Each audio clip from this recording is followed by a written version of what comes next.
A few weeks ago, Axios published an article that went pretty viral, but from their perspective, it went viral for all the wrong reasons. The article itself wasn't that sensational. It was basically a story about the worsening maternal mortality rate here in the US, how for some reason it's more dangerous now for a woman to give birth in the US than it was in the 1980s in terms of her chance of dying. And included in that article was a statement about the percentage of Americans who still trust their doctors. Quote, "New findings by Oru for Heartland Forward show that a majority of people trust their own doctors and nurses." Okay, so if you had read that, you would assume that some kind of a poll or a survey was conducted, that people were asked whether or not they trust their own doctor and their own nurse, and that based on that poll, a majority of the respondents said that they do. That makes sense. But that's not it. Not a single human being was asked in order to get that information. Those findings were completely 100% made up. The company that was cited in this quote-unquote finding, the company called Oru, A-A-R-U, they used AI to do something called silicon sampling. Quote, "No people were involved in the creation of these opinions. The practice Oru used is called silicon sampling, and it's suddenly everywhere. The idea behind silicon sampling is simple and tantalizing. Because large language models can generate responses that emulate human answers, polling companies see an opportunity to use AI agents to simulate survey responses at a small fraction of the cost and the time required for traditional polling." Basically, this company, and others like it, what they're doing is creating these human models based on an assortment of data that they're able to compile and collect, and then they survey these simulations to see what they think. And then the end result of that survey is the quote-unquote finding that, as one example, most Americans happen to trust their doctors and nurses. Now, the question becomes, especially if these models are going to be used a lot more moving forward, is how accurate are these results? And frankly, it's not clear. However, it is perhaps worth mentioning as an aside, on the eve of the 2024 presidential election, Oru ran a simulation of the election in which they found that Kamala Harris won the presidency. And so take that for what it's worth. Also in 2025, researchers from Northeastern University published a paper, you can see it up on your screen, saying that silicon sampling polling is not a reliable substitute for human polling, especially when it comes to policy issues. Quote, "The models struggle to capture nuanced opinions and often stereotype groups due to training data bias and internal safety filters. Therefore, the most prudent approach is a hybrid pipeline that uses AI to improve research design while maintaining human samples as the gold standard for data." But despite the obvious concerns, even these scientifically noted concerns, companies are still pushing forward with silicon sampling anyway. For instance, there's another company called Ipsos. They are one of, if not the world's leading multinational market research and consulting firm. And last year, Ipsos announced a partnership with Stanford University to, quote, "pioneer the use of AI and synthetic data in market and public opinion research." And they're going to be doing this by creating digital twins, virtual representations of real-world survey respondents. Then there's another one of these silicon sampling companies called Simile, which, by the way, just as an aside, Simile is a great name for this type of a company, very clever. And Simile, they recently raised $100 million in Series A funding. Their methodology, it basically trains AI agents using chats with real humans.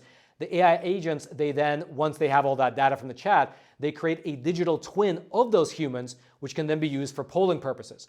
And Simile, they recently signed a partnership with none other than Gallup to create 1,000 of these AI-generated digital twins. Now, I'm sure you've heard of them before. Gallup, they run some of the most respected polls in the industry. To have them partner with this type of a company is an interesting move, to say the least, and it kind of shows you where the industry is headed. Now, one of the Gallup global managing partners, he said this following the statement of the partnership between Simile and Gallup, quote, "This allows us to go deeper in a more scaled out way than we ever have in the past, with less of a financial barrier."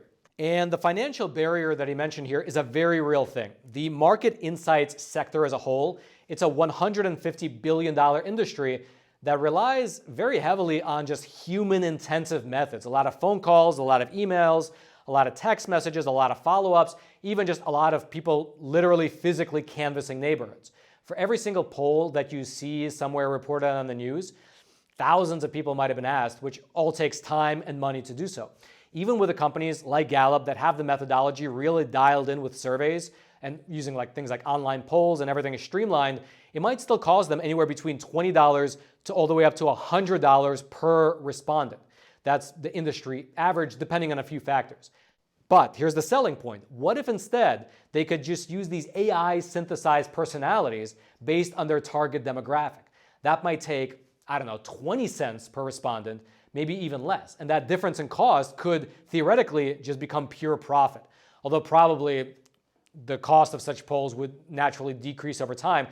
And also probably their usefulness would also decrease over time, because at that point, the question really would become, what is the true worth of such a poll? What does it even really tell us as the public? Because ever since the 2016 election, with Hillary Clinton, if you remember, getting something like a 98% chance of victory, many people are very wary of pollsters, how they can selectively use questions to skew the public perception. But even then, you at least were safe in knowing that real human beings were being asked for their real opinion.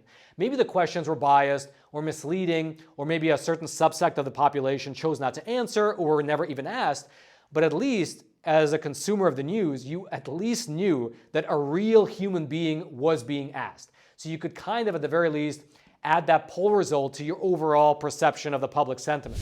But if moving forward, it's just going to be AI polling other AI, and then the result gets reported in some newspaper somewhere as the public opinion, well, that is pretty much the very definition of the term astroturf, purely synthetic opinions shaping public perception. And this was actually a point raised rather eloquently, I would say, in an editorial that was published in the New York Times. It was titled, "This is what will ruin public opinion polling for good." And it said the following, quote, "The journalist Walter Lippmann, in his influential 1922 book, Public Opinion, wrote that humans form pictures in their heads of the societies they live in. He called these pictures fictions and pseudo-environments, arguing that a democracy needed tools to fix those pictures and that opinion polling could serve that role. Surveys would never be perfect, but Mr. Lippmann thought they were critical for getting us closer to an accurate sense of the will of the people. But polling has proved daunting over the years. To have a small margin of error, polling requires gathering responses from a large and accurate sample of the population.